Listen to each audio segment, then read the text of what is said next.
Yeah. Welcome everyone to the City Futures Seminar Series. I'd like to acknowledge that we're meeting today on the traditional land of the Gadigal people of the Eora Nation, and I would like to pay my respects to elders past and present, as well as any First Nations peoples joining us today. If you are joining from online, please mute your microphone and turn off your camera during the presentation. Once we get to the Q&A at the end, you're welcome to turn your cameras back on and unmute yourself as well. You can also put a question into the chat and we'll be monitoring the chat for questions too. Now I would like to hand over to City Futures Deputy Director Hazel Easthope, who will introduce today's speaker. Welcome everybody. I am very pleased to introduce Alejandra Rivera, who is our speaker for today. Alejandra is an urbanist and international urban researcher. Her focus is on social innovation, social urbanism, human rights and social justice in built environments, as well as just transitions. She has a lot of experience in the private sector, NGOs and international organisations all around the world on research and advocacy for just and sustainable cities. She has a Bachelor in International Relations and Economics and a Master in Urban Studies as part of the Erasmus program, which saw her travel around the world. Very cool. We've been lucky enough to have her work with us as a research assistant at City Futures Research Centre, and she's also been working at the Cities Institute at UNSW. So Alejandra is going to speak to us today about a global research project on human rights in the green transition. Over to you, Alejandra.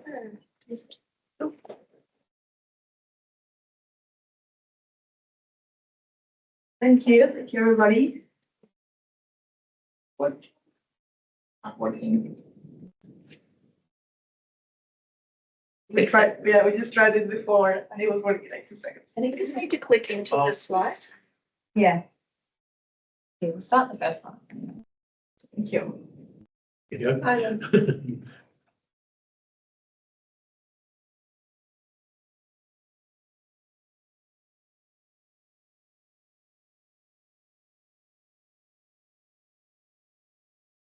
Well, in the meantime, maybe I can say a couple of words about myself. Thank you. Perfect. Thanks so much. So as Hazel said, my background is in international relations, economics, urban studies. So in anything urban, I focus always in the social dimension of cities and things like governance, policy, and sustainability. So what I'm going to talk about today is it's a project that I did at the Institute for Human Rights and Business Built Environment Program. And it's focused on how we can advance the just transition. And we explore human rights in different countries around the world. So this is today's agenda.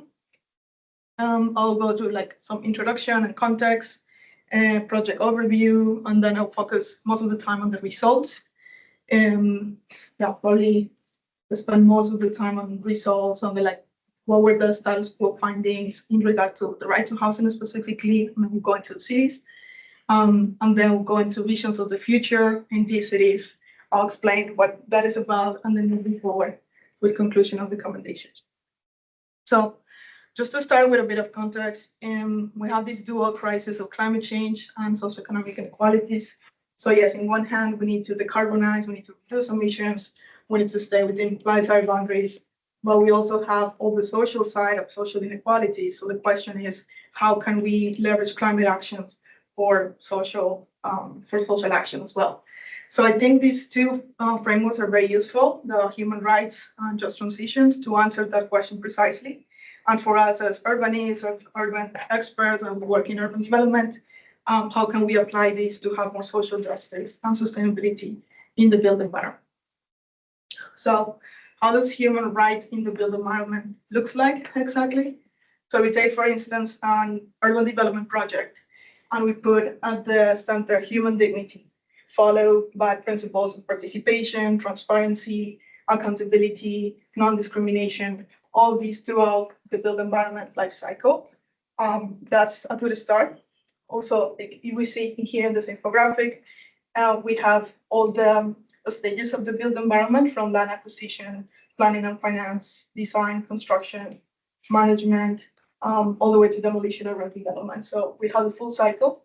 So with this framework, there's some social considerations at each stage of the built environment life cycle that we should have in mind to ask ourselves, like as planners, as architects, as urbanists, what can we do in each of these stages, not only for sustainability, but also for social justice. And also on the right-hand side, we have this other infographic about a lot of people, a lot of actors. So this is to remind us that it's also about power relations, about decision-making, about who is the louder voice in the table when decisions are being made. So again, just as a reminder, we put users, communities, and workers at the center of decision-making and have participatory processes. We're usually going to have better, more inclusive results, along with collaboration of all the other actors.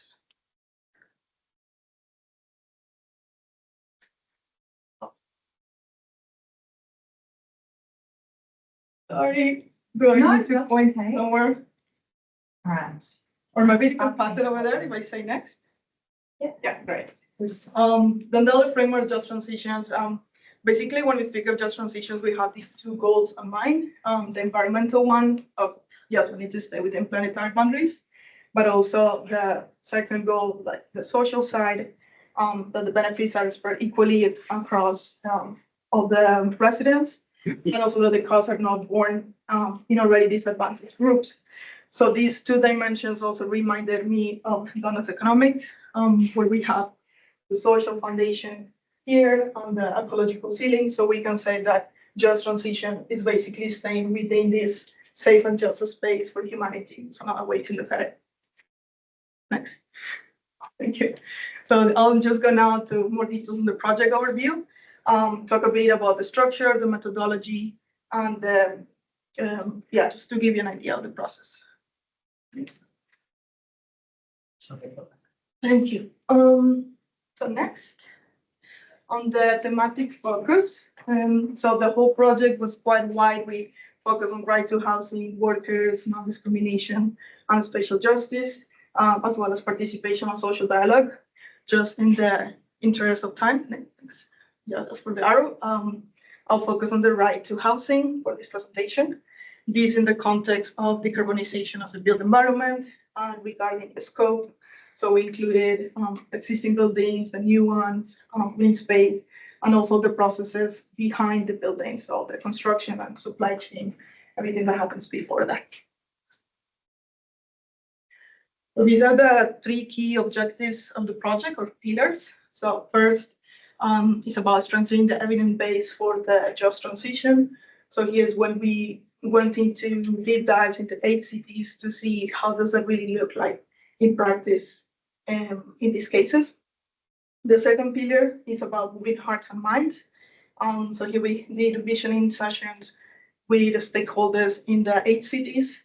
And those were like very inclusive, multidisciplinary, and future oriented. The third pillar or objective of the project was about changing policy and practice.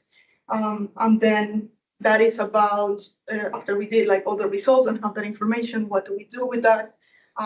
So it will focus on advocacy and communications on how we can improve policy with those results. Next. These were the research questions. So in my research design, I did this like 3-level methodology or framework just to start with. First is very descriptive, like an empirical level. To what extent are climate actions in the built environment considering human rights? And for this presentation, that means just right to housing, keeping that in mind. Then on another level, and it's more explanatory, like what are the political conditions that allow or hinder that to happen? So we explain why that is the case. And then on another deeper level, say, then there's the exploration. It's like after we know the status quo, what is the potential for transformation? Where are the opportunities? What can we do? And what steps can be taken in each context?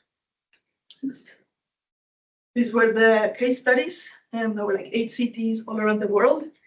As you would notice, there are like 4 cities in Europe, 4 cities in other places on different continents, but just because how the project was funded is a bit Europe focused.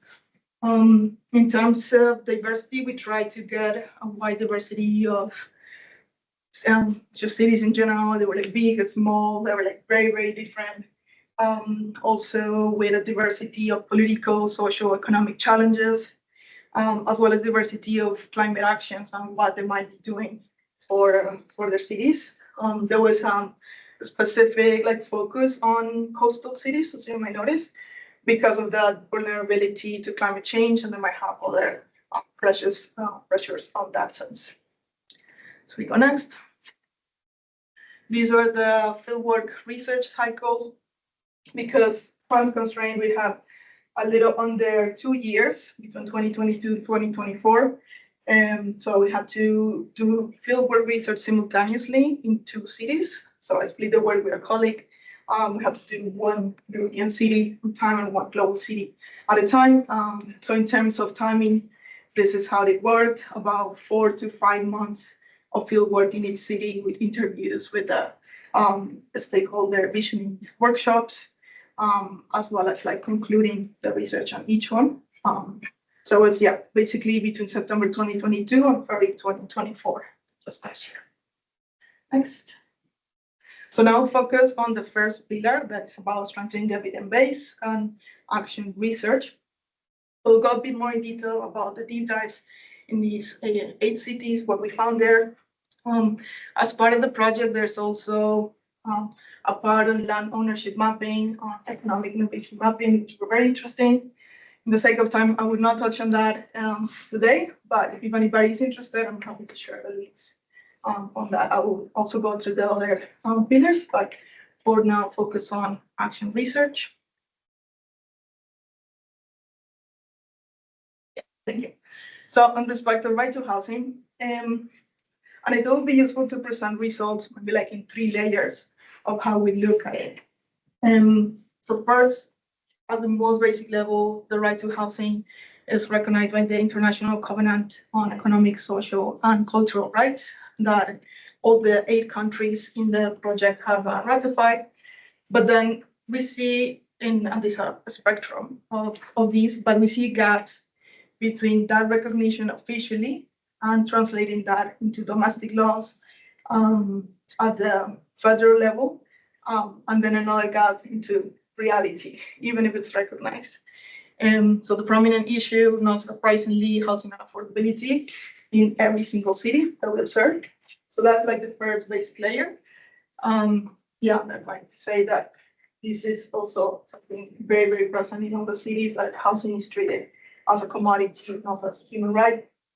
So with this project, we try to visualize that issue. So that's the first layer. Then on top of that, we have climate change with population pressure, vulnerabilities, climate. So, and then it clashes with the right to housing in this 3rd bullet point, when we have, for example, high energy bills, that leads to energy insecurity, energy poverty, and then that decrease in tenants' ability to pay rent, or like decreasing their purchasing power. So that's like an issue that we observe as well. And then the last layer is the climate action. So what are their cities doing to address climate change in different ways, with climate adaptation plans, mitigation, adaptation, all of these. So then we raise the question, even with those climate actions are being done, are they being done in a fair way, distributed equally? Are they affecting all people the same way, or maybe so to some groups and not others? So that's when the just transition angle comes in. So now, maybe for the next 10, 15 minutes, I'll take you around the world, very briefly, taking a snapshot of what we observed in our 5 months of research. Next, thank you. And then I thought it would be useful to use this framing. We can do like the cities in pairs. We identified sort of a relative spectrum in the 8 cities that we saw. And this spectrum goes in terms of the governance, the organizational effectiveness of the governance in the place. Also, they have housing and climate actions, if they exist, if there are the plans, if there are the initiatives in place that we can find. And then also to place them in the spectrum is actually those climate actions and housing policies are being effective, and up to what degree. So thinking with that, we created these 4 groups of cities. And then I'll briefly talk about each one and the case studies on it. So first, I'll focus on the cases of Lagos and Jakarta, the global south megacities. There we found like their basic, disconnected, and ineffective climate actions, and major governance failings. So next, please.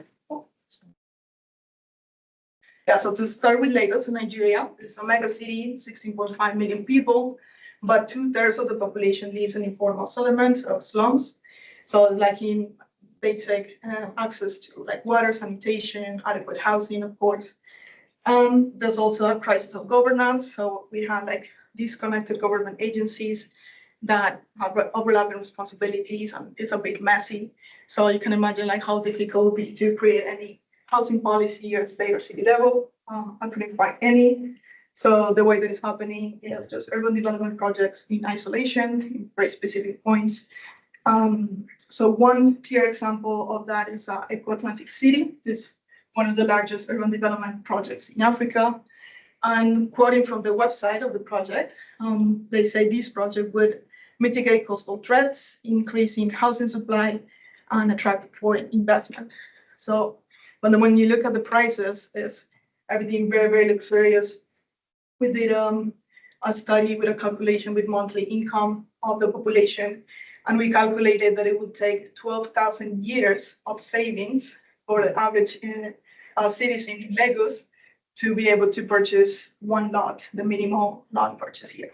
So it's clearly, we see, okay, technically it's increasing the supply of housing, but it's an exorbitant mismatch between the price at what housing is supplied to versus what the 2/3 of people living in the slums need. So we see that disconnect. That this is a very, very like extreme example, we can say, but it sounds familiar to have like this price difference in many other cities. Briefly, so the other city, next. The other city in this group is Jakarta, Indonesia. Another mega city of 10 million people, 30 million in the metro area.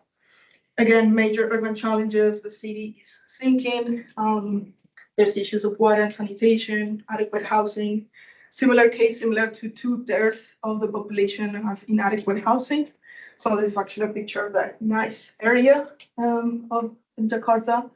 There's an interesting program going on in Indonesia, Green Affordable Housing Program, which it sounds very good. It is very ambitious to include affordable, sustainable housing to low-income families, including things like mitigation, adaptation, certification, like all the checks. But looking more in detail, there's some gaps on monitoring and implementation. So how can we make that program that is so good in paper to actually happen in reality? There's a bit of a gap, as well as other simultaneous programs to address these major urban issues that we have in the first place. So it's a bit disconnect there. Next. So now we go to the second group. It's cases like Valparaiso and Athens, we call these the laggards, or this like relative lack of housing and climate initiatives due to governance issues. So this is the second group. Then going to the next slide in Valparaiso. So this is a port city, very close to Santiago, the capital, along with there's another port called San Antonio, a bit south of the city, that both of these ports serve the capital. So there's some competition there. But the case in Valparaiso, most of the profits from this trade activity don't stay at the city through taxation or any mechanisms like that, but they go to Santiago mainly. So Valparaiso is relatively a poor city, surprisingly. There's also issues of gentrification and privatization. We have these signs of new lots for sale in the most touristic neighborhoods like this one, and there's a lot of those. So this phenomenon limits access to affordable housing, and it has pushed local residents to other neighborhoods out of the nice areas with the nice views, or where they used to live, to other neighborhoods that were not so good, and even in the highlands that are more vulnerable to fires and floods. Here this was a bit challenging to speak of just transition because I saw there's no transition to begin with. So I thought basically no transition happening, which is interesting because when you look at Santiago, the capital, there are many climate adaptation plans, and there are commitments. They're like doing so much in the capital, but somehow that governance hasn't gone to Valparaiso. We'll see a bit of a gap there. Next. So the second city on that group is Athens in Greece. There we have no traditional social public housing, so basically non-existent with no policy framework ideas right now to provide it. That housing is unregulated, so it's a highly privatized market to begin with, which poses issues of affordability and quality. For context, they have this mechanism called anti-parochi after the World War II. And it was basically a mechanism in which you have land, you would give it to usually small scale developer, and they will like build the building. I'll give you some 2 or 3 flats in that building in return. So there was no money exchange, but that was the way that they found to densify, to build affordable housing with the land that they have and the developers looking for work. So that's important to mention because that built a property owning middle class. So now when we have programs like this one, more recent thing, this has been going on since 2011, the Exoeconomo program. This one offers financial incentives for energy efficiency renovations, but that only benefit like the very affluent property owners, so like the top tier.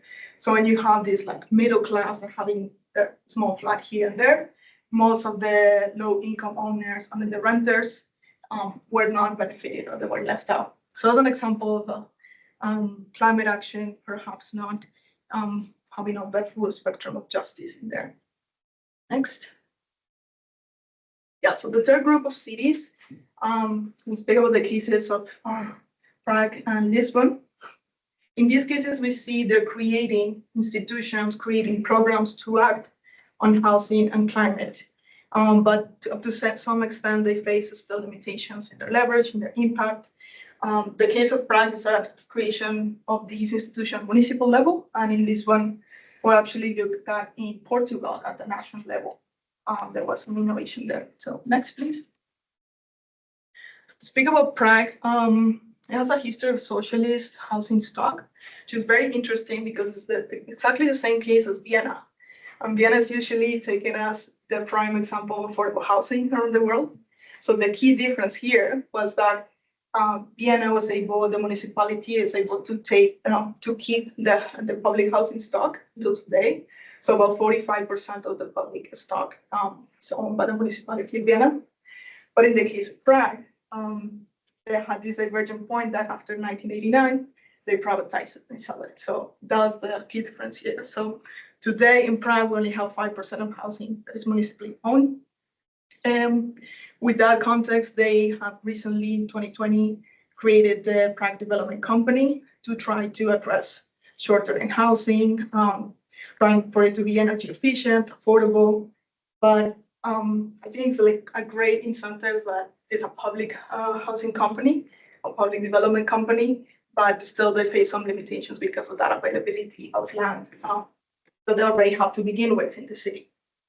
So with that in mind, there's some EU funded programs and initiatives like this one, New Green Savings Program, that again tries to provide incentives to retrofit buildings. In this case, what has happened is that the landlord has transferred the cost to the tenants through increasing the rent. So we end up with this phenomenon of rent eviction, which is this term to say like when a renovation happens, either directly or indirectly, you end up evicting the tenants for various reasons. Next, we go to the case of Lisbon in Portugal. So similar case of the usual unaffordability, touristification, short-term rentals, also public housing, only 2%. Here in 2023, they reorganized at the national level. They created this new Ministry of Housing to address these issues.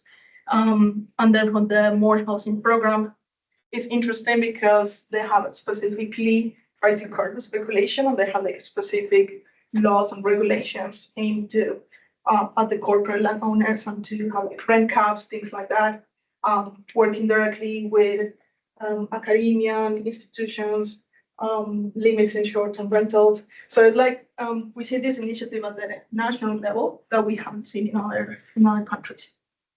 And lastly, go to the last. So this is the last group. Is a spectrum where we have more developed climate actions, commitments, but still these places are grappling with housing and affordability, which is common everywhere. And in this case, I also observed this tension between neoliberal politics and of the environment and some innovative communities and their alternatives coming up. So the first case on this, next please, is the case of Melbourne. So I think no need to say that unaffordability is an issue here. Home ownership is decreasing, social housing is stigmatized as a resource drain rather than a mechanism to provide for the right to housing. Just to say that's not proper only of Melbourne, that's common in all of Australia as well. In terms of tensions on the approach and how do we go about that? So we have in one hand the state government, for example, with this program, Big Housing Build, which were very ambitious with aiming to build 12,000 homes on public land.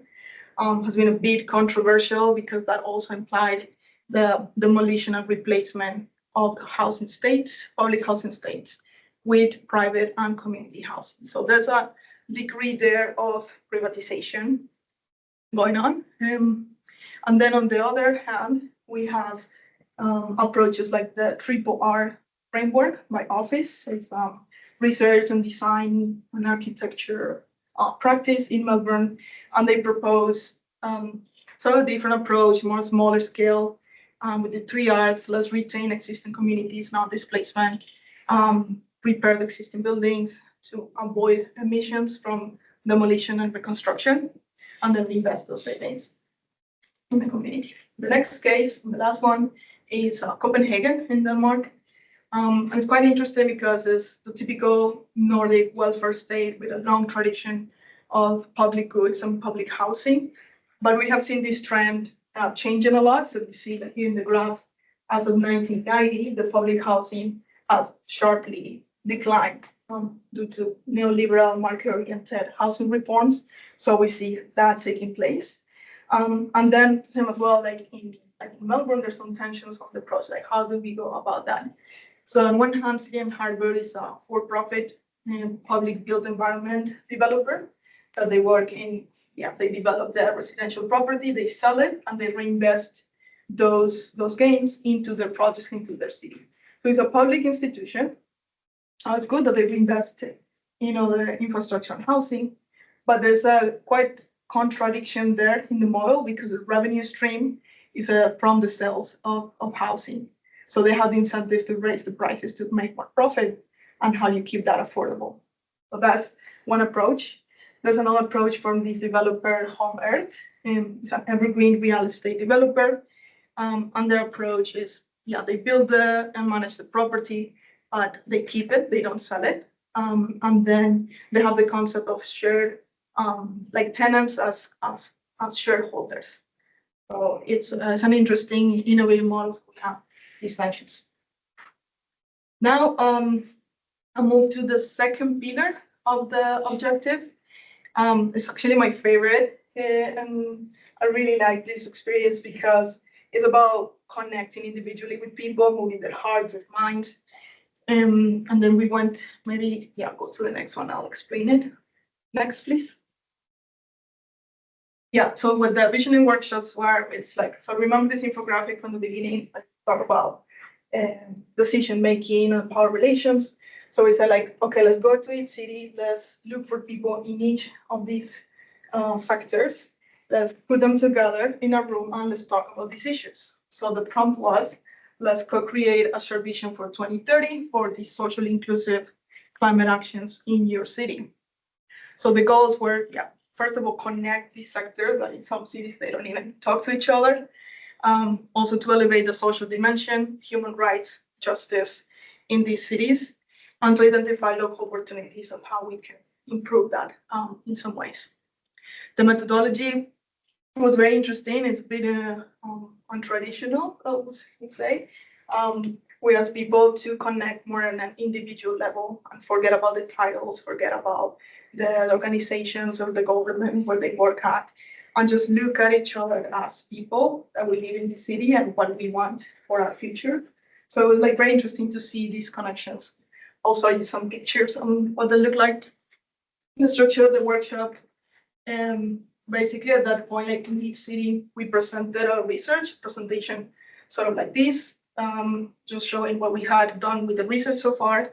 We had a discussion openly. What do you guys think about what's going on in the city? Why? What are the issues? And then we went into group activities in tables in the workshop, and we asked them for this vision to actually draw it and put sticky notes and papers on how do they see that. And then we discussed what are the barriers or opportunities to achieve that. Lastly, after we had like all those ideas, we worked with local artists in each city to take all the sticky notes and drawings and everything that they did, and bring it to life in one artistic piece that would like represent what was the key message in each city. So I'll briefly show you how that looks like in the cities. So in the case of Legos, that was the only one that we couldn't do in person actually. So it was like it was done online, but these were the emerging themes about integrity in the city, about sustainability and fairness. So we see the issues of governance and sustainability coming along. And then this is the artistic piece that emerged from it. This is actually made out of recyclable materials and shows very well like that contrast of what we currently have in the city, and then on the left, like what we are aspiring to. Next. In the case of Jakarta, this was a very well-attended workshop with over 50 participants, but in a city of 60 million or 10 million people, 30 million in the metro. So it's like, it's actually quite low for such a mega city. But we had a great time there. There were like all these beautiful drawings. The focus there was on being integrated, on being green, resilient. This is the artistic piece that resulted from it. And then we can visualize really like what is in people's minds for that vision of 2030. Next. When we went to Valparaiso, so it's very interesting to see these recurring themes of being green, being integrated. Innovation was a big one in Valparaiso. We have the workshops, and then the resulting and then here that was like very interesting because like the first thing that I saw was like, oh, it's black and white, it's not very green. But then what the artist explained is when we had like these little pieces of the city flying away or dreaming, like it invites us to dream far and beyond to about the current situation, like the gray situation that is now. So I thought it was like really interesting to visualize it like that. Next. Then when we went to Athens, it's a very interesting discussion. It's a bit challenging with language as well. Some of these we did like with simultaneous translation, but we still is able to interact very well. Here, from what I can remember, also there was this big emphasis in process. So you can see like by the drawings that people saw, like there's about where we are now, what are the different like steps that we need to take to get to that future vision, and then what was that vision. So here's some of the sketches that people did, and the artistic piece. And it was very interesting to see this monopoly, which we usually associate with like greed, the monopoly, like all about money. But like if we see in detail, perhaps this is more for people to look at. But each square, like we're very positive about participatory design, green spaces, accessibility. So it's a quite nice idea to turn the greedy monopoly on its head and kind of pose the question of how we can play with the city and we can own it and have this game, but in a positive way. Next one, in Prague, big emphasis on collaboration, on knowledge. Here we have also as well this contrast between the current city and the green city. Yeah, I'll leave it there. The next one, please. In Lisbon, what caught my attention to is they focus a lot on the social aspects, not so much the green ones. So this is what we take from here. It's like we want a city, a vision that is people-centered, participatory, affordable.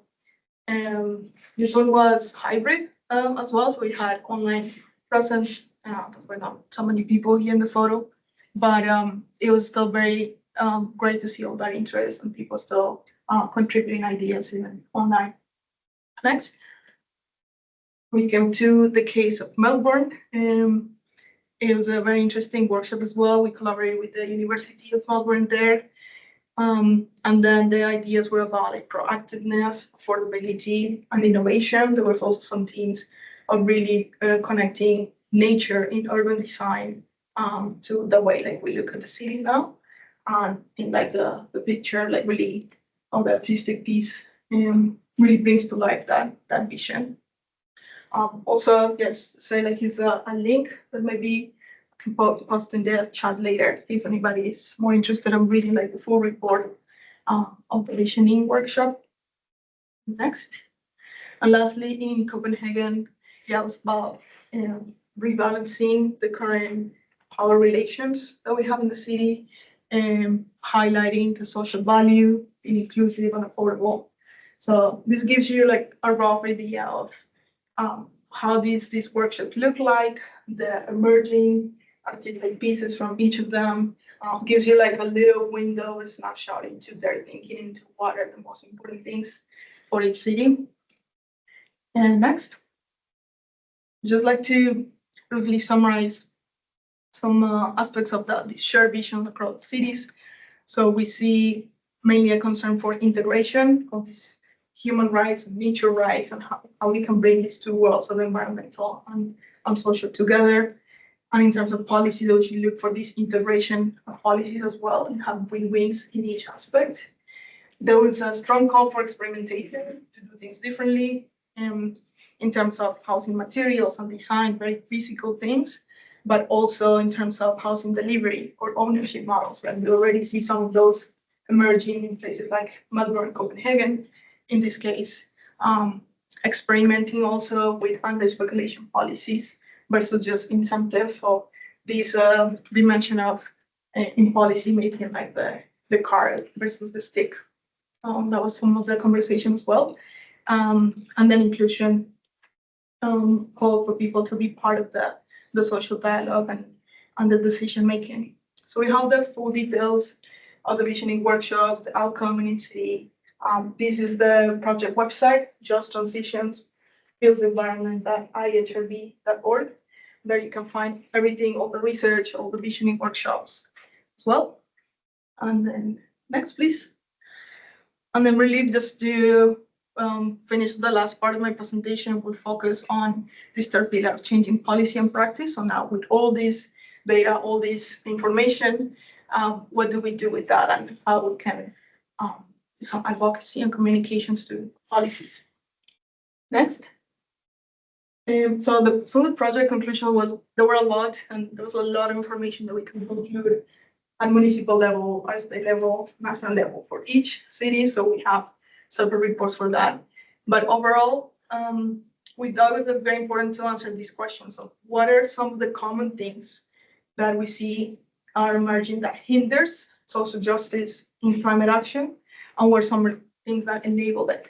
So we saw the trends of privatization of the housing stock and this limited public provision, and basically having green policies without social considerations, without social safeguards. So in all the cities, every time there's a climate action done in isolation without thinking who is that going to affect, how it's going to affect them, it's going to affect them in different ways.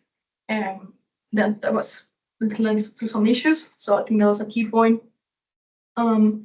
Also from the built environment perspective, like focusing on new builds for high income growth, the shiny projects, and having this mismatch of price between what is supplied and what is really needed. Of course, we can fragment the governance, doesn't help. And then on the good side of things that enable just transition is more about having a balance of public and private sector ownership, like in Vienna, in the case of in Austria as well. There's quite balance, plus supporting these innovative community-based models that are emerging, supporting them with funding, with the process of creation and lifting those up. In general, having climate actions with equity lens, there's a lot of frameworks to be able to do that in policy. Human rights, just transitions are point two of those frameworks. There's also a lot of tools that could be used to regulate the market. With things like the emerging, like the rights-based housing initiatives in the case of Portugal or at the municipal level in Prague. Meaningful binding public participation. This is very important. I think many of processes are done, participation or consultation. We inform people, we check the box, or that's done at the very end of the project. The idea here is that people are actually engaged in the community and they have a say.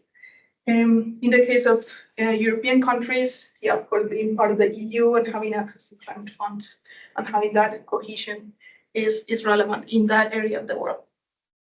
The next, please, next. So for recommendations, again, you can visit this website and have like all this information, but just to say here, we came up with a total of 44 recommendations with the project directed to governments, the investors, to geographic scopes, since we have like 4 cities in Europe and 4 cities global, and then in each of the focus areas. So one of them is right to housing. So we go to the next slide. There's an example of you can filter like by government, global, and right to housing. So you see we have 31 results. These are some example recommendations of the kind of things that will come up. For each one, you will get like this card of develop public housing investment programs and how to do that. So you can click on it and have more information on how we propose to do that. You see if it's applicable in your city or not. Next. So with the A reports. So since we had like all these 8 cities and we went very much in detail in each one of them. So we have created individual research summary reports for each. And if you click one more time, it would point out, it will point out to a specific case of Melbourne and be quite relevant over here. So this is just some examples of recommendations for Melbourne, like assuming indeed a specific report, but we have the same and more in detail for every single of the 8 cities. So here, as you can see more in detail, we go for the national government, for the state, for the city, what kind of policies or interventions or things to improve could help to bring the just transition and go to the existing policies. Next, please. Here's the compendium report. This brings together the whole project, everything that I talked about. Here's a quick snapshot of the table of content. So basically, I went over the city snapshots, the right to housing. There are like other topics in the project. I'll talk a bit of this future thinking of the forward vision that happened in the cities. Something that I didn't talk today, but it's quite interesting. I really like that part of the project is the last part. When there's conclusions, there's recommendations, but then going one step further, I develop a section on towards system change.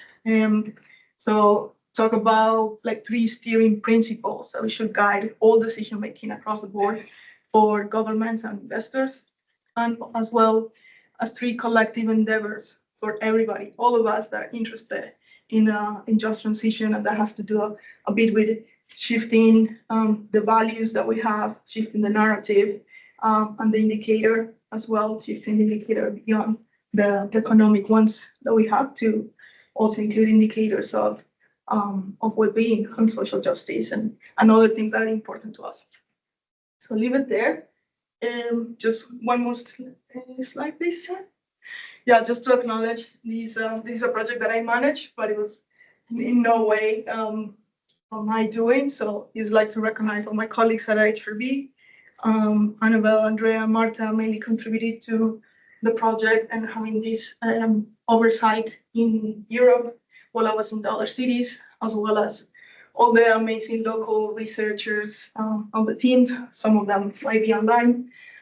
So yeah, great effort of 19 consultants throughout these 8 cities, as well as 126 people that we interviewed across all the cities and 203 participants in this visioning workshop. So by no means it's just the effort of one person, but just to visualize a little bit, it's a huge team, and everybody was very enthusiastic on the project. So with that, I'll finish. Just one more last slide. Yeah, thank you very much. Yeah,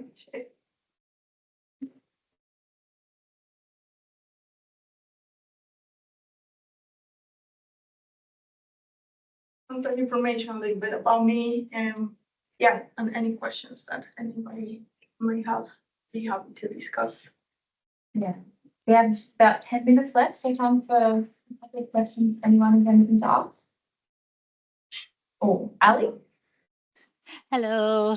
That was such a good presentation, Ale. Well done. That was really, really cool. I have a gazillion questions, but I'll just stick with more a comment slash a question. I loved the in the workshops getting local artists to visualize what came out of the workshops. I thought that was so cool. I thought it was really interesting how the last two you showed of Melbourne and oh gosh, what was that? What was the last city?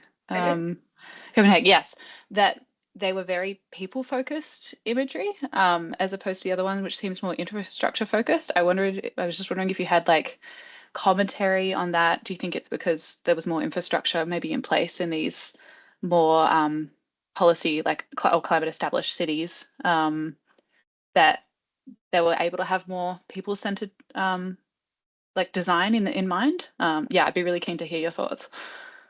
Yeah, that's true. Thanks so much, Ali, for the comment, and thanks for making the time and being here. Of course.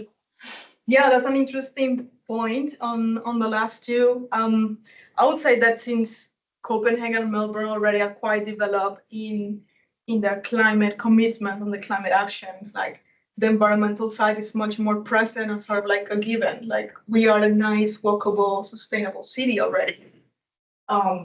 And then there was this emphasis on the social side, although like we also saw it in this one, like people centered about community participation. So that's an interesting point. Yeah. Who else is working on these issues? Who are the sort of leading theorists, or the you would be one of them, but who else is working on that? I'll say that Kate Rate work with the donor economics is, to me, we're talking about the same thing. It's about this balance of social and environmental and being as in that safe and just space for humanity. There are many authors that talk about that in many different ways, about social justice. Since this work emerged from human rights, we're like a Institute for Human Rights and Business. So that's kind of like the framework where it came from. And we started to see, okay, how does like human rights look like in the built environment? And then we started seeing, oh, that is about justice. That is about just transition, like when you combine it with climate. So I think it's very interesting to start seeing like all the different frameworks that are emerging in the world, and in different cities, and calling it differently. But great to keep like an open mind on, we're at the end talking about the same thing, like everything that we value. Nama can go next. Nama? Yeah, thank you. Thanks, Alejandra, and well done. That was a very impressive presentation. I was wondering, when you were showing the 4 couples of cities, the kind of the dual cities, one thing that really stood out to me is that there's a clear economic story there. Like if you go from Jakarta and Lagos to Melbourne and Copenhagen, and actually also in the middle, if you make a distinction between Athens and Valparaiso and what was it, the other pairing.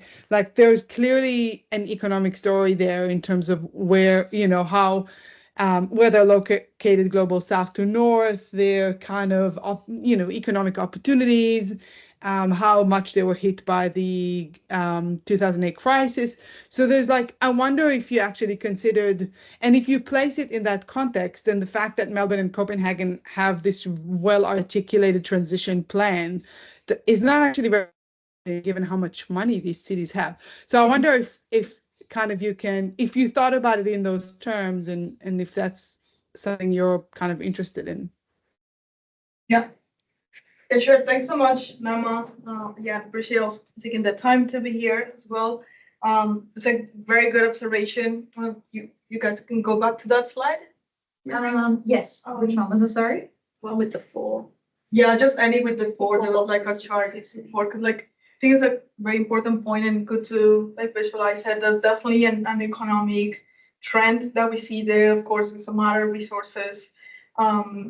I think when you are like a wealthier city, you have the luxury to think about the one with the chart, like a chart. Further on. Sorry, I don't have control from here. Yeah, so definitely an economic point there. Yeah, great. Thank you. Thanks so much for finding it. So yeah, when we look at like cities like Lagos and Jakarta, it's of course like where do we begin? Like the issues of governance, of resources, of like so many layers, as I mentioned before. So indeed, yes, a matter of resources. We think also my research questions on the 3 levels. These we can look at as like that first empirical level of describe reality, or describe like what are we seeing. So this is like a picture of what we found.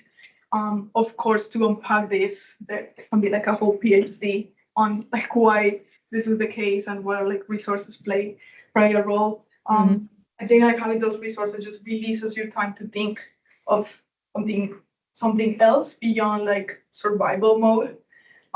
So yeah, I think that's something, yeah, very interesting. Thanks for pointing that out. I think your other comment right at the very beginning was that you stated that every one of these pairings had housing affordability issues. So it didn't matter how wealthy the cities were or the countries were, each one was struck with Exactly. this justice position with housing affordability. Exactly. There is the affordability issue, goes across the board. Of course, there's a wider spectrum of on having like any housing at all, having cases of homelessness, up to like just my housing is expensive, or you cannot heat it up so much during winter. So there's I can say as Norma pointed out, maybe global south level housing affordability across the board.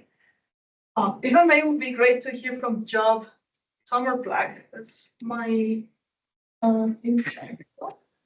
Job. Hey, morning, Alejandra. Hey. Thank you for your very interesting story. I'm actually on the run to, well, I live in Europe, so for me it's morning, but it was a great way to start my day. Thanks for sharing your insights. I had one comment and one question, and I hope you could also briefly reflect on that comment. Also working on justice in the built environment, I start to wonder whether the built environment or anything that is built or infrastructure-wise can be just in itself, because there's always something that's claimed, something that is, out there, and that only policies and the social can correct that. So I was wondering, do you think there's such a thing as a just infrastructure, and can something be inherently just in that sense? And the second question I had is that you put a lot of emphasis on participatory examples as I think better practices, maybe not the best practices, but I think in many ways they're also very exclusionary, especially if they only empower people that already are quite involved in the city politics and in many settings. So I was also wondering whether you have also grown a bit skeptical of this, or whether the examples you have researched actually very much manage to balance this. Great. Thank you, Job. Yeah, it's very nice to see you again. This is my colleague from the Four Cities Master, so very nice to see you online. Yeah, to answer your first question on can we even speak of justice and all this, I think it's quite a philosophical level, also knowing you, and it's a very interesting question. I would argue, yes, we could speak of justice when we build anything. Of course, there's a trade-off. I always remember Dan Hill when he explained this to me on like whenever you build something, there's like a takeaway that goes from Earth. Like you need the raw materials. You need to take something away from the planet to build anything. So in that sense, there's a minor degree of injustice to begin with. That's why the regeneration approaches are so important, because it's like giving that back to the planet. So that in terms of justice with the planet. In terms of justice with people, I think it's all about the process. If we are participatory on like how included is like the government, just yeah, as you say, doing participatory approach with the people that can attend a meeting, or having a more holistic, like citywide or nationwide policies, thinking about what is needed. For example, the case of Legos that we have now in the screen is how do we design for those 2/3 of people living in informal settlements? Like, of course, they're not going to go to participatory meetings or do workshops or anything like that. So you can still have the lens of justice at that scale or at national scale if you just like think about their needs and get some input or raise their voices or see what they're already doing. Like there's the self-help approach of people trying to build by themselves. So you can support that. You can like, instead of criminalizing homelessness, like let's address the problem of homelessness to begin with. And then your second question, yeah, I think it's related to what I just said, like to, I haven't grown like skeptical of this. I guess to a degree when we see also related to what Nama had mentioned, that we see like sort of the better cases, better situation in the more affluent cities and places. I think from an empirical perspective, that is the case, that is what's happening. But also, yeah, when we think of participation, it's on more at a fundamental level, or considering the needs of people, designing policies, designing the built environment, and with their needs on mind, rather than just ticking the box. Mhm. Yes. And do you think it's possible to actually achieve a just transition in a society that might not have democratic standards within their national or local government? Might it be a prerequisite that you have democratic institutions? Or do you think it's also possible to have in an, well, I'm not too familiar with the context in Nigeria and Indonesia, but I think if we would look into kind of global rankings when it comes to Transparency International or like democracy rankings, I would wonder if yeah. Yeah, 100%. If you have like despotic regimes around the world, it's very difficult to do a top-down policy of justice. Like I don't see that happening. But I would say, I think if you, I'm thinking of the case of Indonesia that we saw happening also in the Philippines, and when you have like despotic like regimes or limitations on freedom of speech, or when people can get together or they cannot have open discussions. Like what officially doesn't look like it's not happening. They have like another level, another layer of innovations of people going around the margins to create their own justice. And in my view, you're probably familiar also with my thesis on social innovation from the masters. And that is specifically the point that I make, that when people create their own inclusion with their own tools, with what they have, that in itself is social innovation. So we can look at it as the official top-down justice policies, but if we look at the innovation that is happening from the grassroots, that's to me like where justice begins. And then it's very important from the policy side to support those emerging innovations that are happening. Yeah. Sorry, you have a question? Yes. I guess building on the last few questions and comments, like I was curious if the scope of the research and the outcomes included, does it account for, I guess, things like decolonization and climate justice on a global level where we're talking about, equalizing between the global south and the global north? Because like when I look at those 8 cities, I see to me, it reads like a graph of nations that were extracted from versus nations that accumulated the wealth over the course of 500 years. And so and I know from like the activist circles that I'm in around climate justice, a lot of the talk is around like having wealthier nations shoulder the burden of climate to help less able communities. And I guess I was just wondering with the framing of the result, because I've noticed what you mentioned so far has been very much around like localized solutions. I was wondering if like that bigger picture fit into any of. Yeah, definitely. So in the interest of time, I didn't go much in detail on that in the presentation, but in the compendium report, there's a whole section about global north and south dynamics. And I'll definitely touch on that because it's very, very evident. And I think not only in this project, but basically any topic that you observe internationally is going to have like this disciplinary lens, and you do you observe that like in any countries or like with any topic. So something that we noticed, and I think also at the end there's towards the end of like recommendations, and when we talk about system change, we talk about that like that need to address the current inequalities at a global level and how to do that.